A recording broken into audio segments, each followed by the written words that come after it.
Now, jumping ahead a little bit, we were talking about El Toro and training there. Eventually, your unit left the United States and hopped through Hawaii and Midway and so forth out to the Pacific. And I believe one of your key stops was Green Island. That was our first combat tour. First combat tour. Right. So that was the first time your squadron worked as a combat team. Right, where we shot at the enemy and they shot back. Uh-huh. That was the first time. Why don't you tell us about that and sort of how it felt? Okay, three of us, Heinley, fellow whose wing I flew on, and Durham and I had been left at Guadalcanal to ferry 3 new Corsairs up to Green. And a weather front moved in, and we sat there for 3 days. And finally, they sent a DC-3 down to pick us up because they needed us more than they needed the airplanes. And we got up to Green, and Conger, our leader, our fearless leader, had been flying against the Japanese. This was in the Rabaul area. And the Rabaul had been the great Japanese strong point in the Pacific, and at one time they had 5 airfields in the area around Rabaul, and all loaded with fighters. And this is where a lot of Marine pilots stacked up their victories earlier on.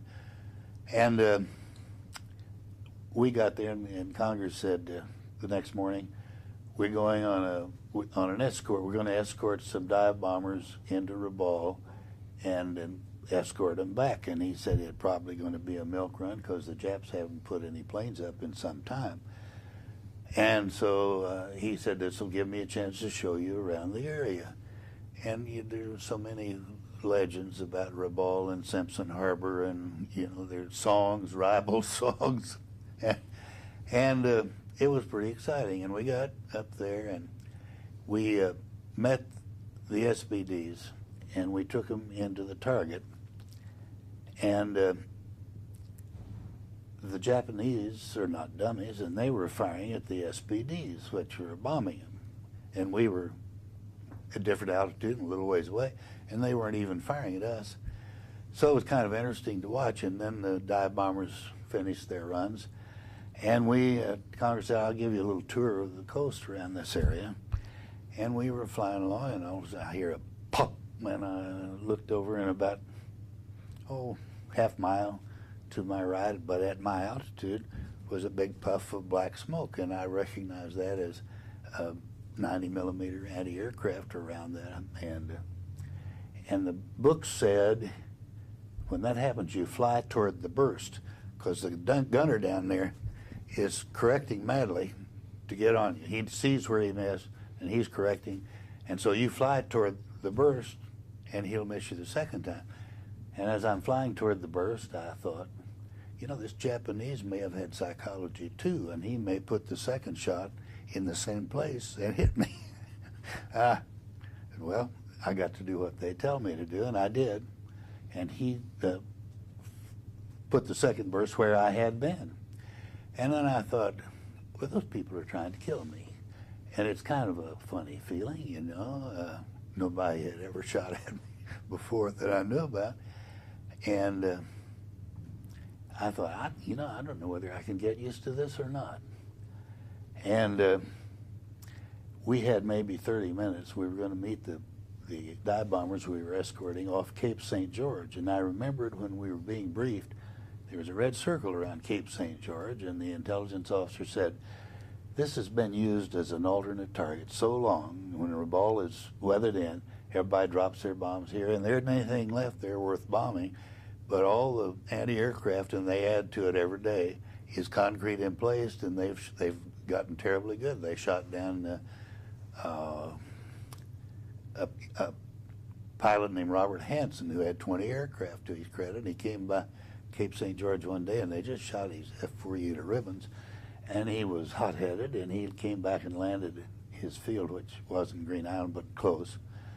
And he was pretty upset that they had shot his favorite plane up, and he just grabbed another Corsair and went back, and that's the last time anybody ever saw him. They got him. Well, I'm thinking, and Congress says we'll have some time before the SBDs get there. Why don't we go in and see what the fellows at Cape St. George are doing? We come out of the sun, they'll never see us. And I'm thinking, the Japanese are listening to every word we're saying, and I'm convinced they were. But he's my leader. So we go in, and Charlie Coons gave me a tip that I had never forgotten. He said, now, Bill, you're the junior man. You'll be the tail end Charlie. You're the fourth plane in a flight of 4. You go in on a strafing run. You want to stay even with your leader because everybody underleads an aerial target. They underestimate the speed, and they'll shoot at the first plane, and they'll hit you. So as you go in, you make sure you're even with the number 1 plane.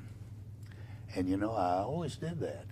And I think I was the last man in our flight to get hit, but they do underlead, and they'll fire at the plane ahead of you and hit you. Anyway, we went in, and, you know, we were probably doing 500 knots. We went in with full power and came in from about 8,000 feet. And Congress said fire, and 4 of you have 24 50 caliber machine guns. And it looked like a river of tracers going into that target. And in flight training, you just fire 1 gun, 2 guns maybe. And first time I'd fired all 6, and gee, this is really great. And then the Japanese opened up, and our river of tracers looked like a little trickle. And I never saw so much fire. And I thought, wonder if I fly this plane backwards. And we went over the target, and we were going a lot faster than I had gone before. And I thought Ray Durham was next to me. These were new planes, new numbers, and I wasn't familiar with the numbers. And as we crossed the target, the plane right next to me was hit, and I saw a puff of white smoke in the engine, and the propeller just started slowing down. And I thought, damn Conger, he's disobeyed orders, taking us in here where he was told not to, and here Durham's going to be shot down. So I chopped back my throttle and stayed with him, and he made a water landing. Our speed was such that we'd gone by Cape St. George far enough that they couldn't reach him with ground fire. And I watched the water landing with interest because it was the first one I'd seen. And the minute that Corsair quit going forward, it just dropped out of sight in the water.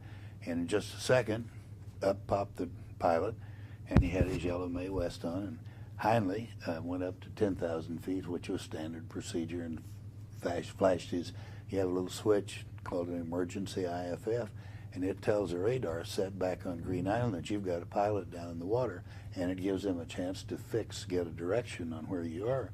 And they send a Dumbo.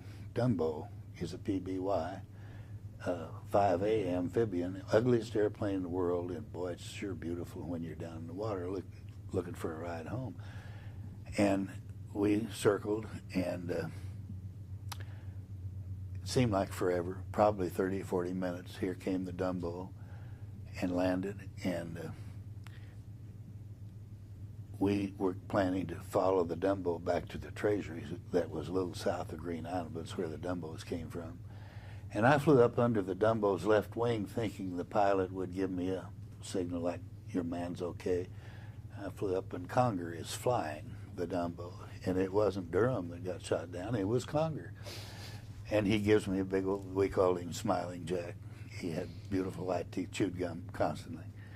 I think he had the dentine concession in the Pacific, but he just gave me a big wave, and he was happy as could be. And we flew the Dumbo back to the Treasuries, and by this time we'd been in the air about 5 hours, and the needle was knocking on empty. When it landed, we turned north for Green Island. Ray Durham assumed command, and the 3 of us had never been in the area before, and we really weren't too sure of exactly where we were. And we fly along, and Ray said, I'm getting awful dry. Everybody else same way, and we all said, yeah. And we saw an island, and there was a strip, and there was a tower. There was not an airplane on the ground. There was not a vehicle with a white star on it. There was no American flag. And Ray said, we better stop and gas up. And I said, is it possible that might be a Japanese field? And Durham said, well, the tower's giving us a green light. And I said, well, if you were a Japanese tower operator and you saw 3 dummies looking lost, wouldn't you give them a green light? Well, we landed, and it was friendly. We gassed up, and that night I sat down and memorized the shape of the various islands and the compass bearing to green. We were at the head of the Solomons. It wasn't that hard, but it helps to know where you are. And Conger came back the next day, and he said, "Oh, I had the best time. They gave me ice cream. They cleaned my 45 for me." I said, "Jack, has anybody say anything to you about going into Cape St. George when we were told not to?" He said, "No, nobody mentioned it." So we started the tour. It got very disappointing. The Japanese were not putting planes in the air. We spent all our time attacking ground targets, as we did later around Peleliu. I learned one thing. Most of our damage was coming from ground fire, of course, so that the bullets came from below. And we heard the story of a fellow named Lieutenant Siegel, and he was flying a Wildcat, and this was a Zero, came up under him and hit him with, and one bullet went through his seat and just very cleanly castrated him, surgically almost. He bailed out. His plane was on fire, and some of our boats were in the water, and they picked him up, and one of the sailors helped him get him, and he saw the blood, and he said, "Gosh, you're lucky. That looks to me like just a wound will get you right back to the States." And Siegel, who had found out what had happened on the way down in the parachute, said, and he flew with a cigar in his mouth, and he never had taken it out. And it's still there, a little wet, but it was still in his mouth. He said, "I have no reason to go back to the States. Give me another airplane and get the hell out of my way." And he was mean and mad, and he flew the rest of his tour right out there. So I went to the junk pile the next day on our field, scrap salvage pile. And I found some armor plate, and I had my plane captain cut a piece out that fit my seat. You've got the engine in front of you, which protects you from gunfire. You've got a steel armor plate behind you, which protects you. And now I had a steel plate in the seat of my airplane. And within 2 days, every pilot in the squadron had done the same thing. And nothing ever happened. It's insurance. So you learn fast. Well, those who lived. And we had a pilot in the squadron named George Freeman. No, Mel Freeman. And Mel was happy-go-lucky Southern boy, nice drawl, nice fella. He was our survival officer. It was his job to teach us what we had in our parachute pack in the way of survival gear. And I don't ever remember him mentioning it. We knew kind of what we had, but nobody ever had us break it out. And he got shot down one day just out of Rabaul Harbor, and it was close to sundown. And his friends with him couldn't stay long enough. They didn't have enough gasoline to stay over him, but they knew Dumbo was on the way. Dumbo came, and Dumbo landed. It was just dusk. And in the Pacific, when the sun goes down, it gets black immediately. There's no clouds. There's nothing to reflect the sun's light. So it gets black. And Mel had, each of us carried a clip of tracers for our 45 to show, if you were down at night, show the Dumbo where you were. And Mel fired all these tracers while the Dumbo was circling. They knew where he was. And when the Dumbo landed, it threw a prop. Couldn't do anything but just go around in circles. And it was dark. And Mel yelled, but they couldn't hear him because the wind and the water have a noise all their own, but it's a noise. And they drifted apart. And Mel said the boat had a leak. He had to blow it up all night long, which is kind of enervating. And the next morning, we started flying searches for him. And we flew all day long, and about 4 o'clock in the afternoon, it had been overcast. 4 o'clock in the afternoon, the sun broke out, and one of us spotted his mirror. You have a rescue mirror with a hole in the middle that you can aim, And we saw that mirror from maybe 18 miles away. And we got another Dumbo in and picked him up. And then we had rigorous lessons on survival. And I'm sorry, we have to change batteries again. That's all right. He got very religious about teaching us about the emergency gear we had. We had a whistle, which he didn't know about. He could have used the whistle to let the Dumbo know where he was in the dark. He didn't have a leak in his boat as he thought he did. He had a screw valve, and it wasn't closed completely. So he wore himself out blowing it up all night long, and he should have known that. Anyway, we got a zealot to teach us from then on. He wanted to save lives. But Mel came back to the States. I'll get to this. And when we got back, one of the favorite duties was the ferry command on the East Coast. You take new TBFs, new Corsairs, and fly them over to El Toro for further transfer to the West. And Mel got there, and he was assigned that duty, and Mel had friends all over the world, and he started for the West Coast in his TBF. And whiskey fronts will move in, and a pilot must stay overnight. You understand, if he's got enough friends in this little town. And Mel just kind of hip-hopped across the country. And about 14 days later, he reported to the Naval Air Station, North Island, and this wave was at the desk, and when he said, "My name's Captain Freeman," and her eyes got this big. She said, "Don't you move." And she rushed in to tell the commanding officer that the missing Captain Freeman was outside. They had been searching for him. They thought he was down someplace. And the commander listened to him, and he said, "Captain Freeman, I don't mean to give you advice, but I don't know whether you plan to make the Marine Corps a lifetime career or not. I would recommend strongly that you don't, because you're going to be a captain the rest of your life." 14 days to fly a plane from the East Coast to the West, but he had a memorable time. Well, that's good. And Let's switch for a moment, and the time came to leave Green Island. Did you know where you were headed? When did you find out you were going to Peleliu? Well, we had our vacation in Australia, which was marvelous, and I won't get into that. You may have young viewers that you don't want to. But anyway, they were awfully happy to see us, because it could have been Japanese who were having R&Rs in Australia and Sydney. Anyway, we got back to Green Island, and we were told that we were going on a top secret operation, and it would really be hot, and we were going to see all the Japanese planes and maybe more than we had ever wanted to see, and we would be dead or aces within 2 weeks. That gets pretty exciting. By then, you've been shot at enough to think that they can't hit you. You get the feeling you're bulletproof. But we didn't know where we were going, and they put our enlisted men aboard ship, and 24 of us each flew a Corsair on the commandos, and we staged first to Guadalcanal, and then to Bougainville, and then to Emery, and so on. And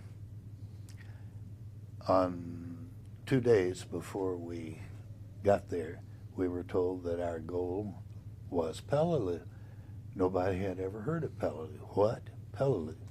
Got the maps out, looked at it, and we had no idea what it was. And then we were told that MacArthur was going into the Philippines, and we were taking Peleliu to secure his right flank, and it was very necessary, and so forth, and that we would be strongly opposed.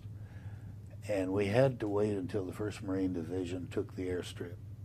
The minute they had the airstrip, we got the green flag, and the last hop was from a tiny place called Aui into Peleliu, and I remember the first time I saw it, and we were told the traffic that we must make our approach to a landing under 500 feet, because Marine artillery was firing across the strip into Japanese positions in the hills, and you didn't want to meet a artillery shell over the runway. So we got to buzz the field, and we came around and landed. And our enlisted men, and I didn't realize this till after the war, and one year a lot of the enlisted men came to our reunion, and they said, "You fellas don't realize it, but you were our heroes. We worked on your airplane. We saw you take off. We sweated you out until you got back, and most of you were a year or two older than we were, but you were what we got to see of the war." And we didn't realize that, and they thought more of us than we deserved, probably. But there was a lot of backslapping and sincere handshaking as we jumped out of the airplane, and it had been about a 4.5-hour hop, and my plane captain was named Frank Samuels, a neat guy. And after we'd shaken hands, I said, Frank, tell me where the nearest men's room is. And he pointed up a little hill, and there was a board across 2 logs. There were Marines in all directions. And he said, be careful going up, stay inside the white tape that's mined out there. And, you know, all of a sudden I really didn't have to go to the bathroom at all. And so I waited till they had put our tents up in an area right off the field. And pretty tired that night, got in my cot and closed my eyes and was sound asleep in a split second, and then it sounded like the world had come to an end, and this loud roar, and the 105 Battalion artillery was right behind us, and they were firing right over our tents into the Japanese positions. And I thought, well, I don't know how long I can last without sleep. There's no way I can sleep with these guys. It sounded like an express train going right over your tent. And the next night, I hit the cot, and the artillery barrage started, and I was asleep in 10 seconds and didn't even know that it was going on.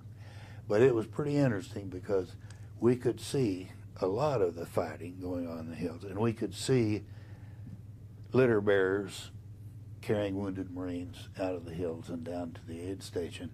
And those kids looked like babies. You know, most of us were 21, 22, 23, and many of them were 17 and 18. And it really, you know, I talked to some of them. They said, I wouldn't fly an airplane for anything in the world. I'd be scared to death. And I thought, boy, I wouldn't trade places with you. And the casualties were bad. And when we got a chance to support the 3rd Battalion of the 5th Marines on their landing on Negasivas, it was a shore-to-shore landing, and they had to take a little tiny island, but 800 yards from Peleliu, and they could fire artillery into our airstrip. And so we worked with the 3rd Battalion, who were going to make the landing, and they told us what they were doing. They had 2 battleships off to the west. They were to prep fire for an hour from 7:30 to 8:30, and then they lifted, and the Amtraks left north shore of Peleliu and went across to Negasivas, and we were right on top of them, and I mean 25 feet high, and we were firing into the Japanese positions, and that had been so, the island had been so decimated by artillery fire, it was almost like a sandbox exercise, and we could see the first line of Marines. There wasn't any question about firing into our own people. We knew exactly where we could see them. But we were told once they hit the island, we were to stop firing but continue the runs. And it kept the Japanese down in their positions. And they killed 500 Japanese, and there was not a single Marine casualty, which is just unheard of. And General Rupertus, who was commanding general of the 1st Marine Division, had invited some high brass Navy admirals and Army up on the ridge on the north side of Peleliu. I've forgotten what it's called. They had deck chairs, folding chairs, and they were sitting there watching this like a sand table exercise. And they came away saying it was close air support like they had never seen. But it gave us a chance to show the line troops what air support could do. There had been instances, I'm happy to say not Marine, usually Army, where and sometimes Navy, where air support had damaged more of their own people. It's hard when it's mixed up.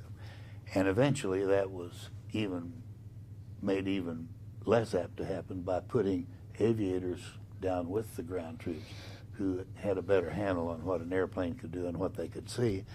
But the Marine, we came away thinking those kids were the greatest we'd ever seen. And one of the boys that was in that 3rd Battalion, 5th Marines, was a Springfield boy, and I didn't know it at the time, but later on I had him in the Marine Reserve unit in Springfield, and he and I became close friends. And he was the only friend I had in Springfield who had seen me fly and was impressed by what he had seen. And we didn't have a bullet hole in an airplane. They didn't fire at us. They were worried about those Marines coming on the ground, but they didn't. And then the thing that really kills you is we're the greatest nation in the world for Monday morning quarterbacking. And if you've noticed in the last year, there's been a resurgence of books about Peleliu, and they say it really wasn't necessary to take Peleliu. Well, there were 6,000 Marine casualties, and that's not very comforting to the parents who lost a son on Peleliu. We don't need that, really. You know, those things happen, but they don't need to be heavily publicized. And there's a book out called Flags of Our Fathers by Bradley. Very great. If you haven't read it, it's just really great. And his father was a Navy corpsman serving with the 1st Marine Division on Eagle, maybe the 4th Marine Division. Anyway, when you saw what happened there,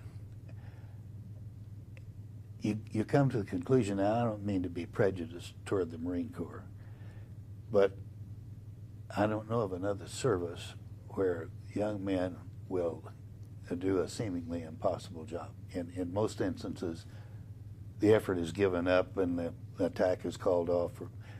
We could not have won World War II in the Pacific without the Marine Corps, and I sincerely believe that. I'll meet Bradley in Fredericksburg, Texas at the Nimitz Museum, and I can't wait. I think his book's one of the greatest I've ever read. The Battle of Peleliu really calmed down by the end of 1944. I mean, pretty much the ground battle was done. Yeah.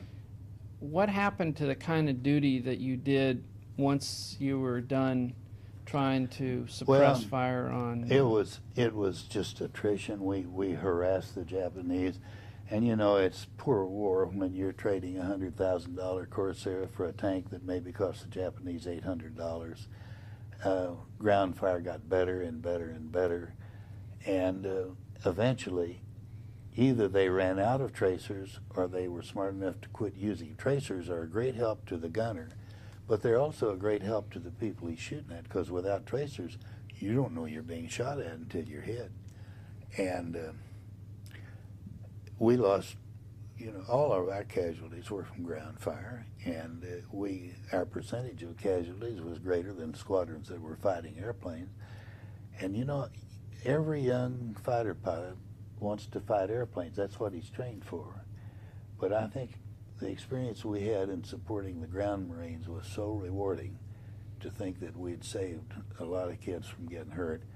It made the glory of shooting down airplanes not quite that attractive. So how did you feel about, how did your unit feel about not ever getting the chance to go after planes? Well, that we didn't like. We wanted a chance. You want to find out whether you can fly better than that fellow who's flying against you. And late in December of '44, Cowboy our skipper was a good friend of General Nuts Moore. Nuts was his nickname. I don't know where he got it. He wasn't Nuts, but he was a good friend of Cowboy's. And he called Cowboy, and I didn't know this until much later. And he said, "Cowboy, I've got great news for you. They're getting a new carrier. They've got a slot for a Marine squadron. You're the senior Marine squadron in the Pacific, and it's yours. And you're going to see plenty of planes, plenty of action." And Cowboy said, and it surprised me, Cowboy said, "As much as we'd like to have it, and 6 months ago we jumped at the chance, but we're way overdue for relief, and relief would just about get here by the time you had us checked out aboard the carrier, and then you'd have to pull us off and check out the new squadron. And it's just better for the Marine Corps if we just take our relief when it comes and you take the other squadron." And that decision cost him his life. He may have been killed if it had gone the other way, if we'd gone aboard the carrier. But we didn't know that. He didn't share that with us at the time. And it would have been an unpopular decision with our pilots, because we all wanted to get some planes. Now, Excuse me, we're going to change tapes here again? Quit if you want to. no, I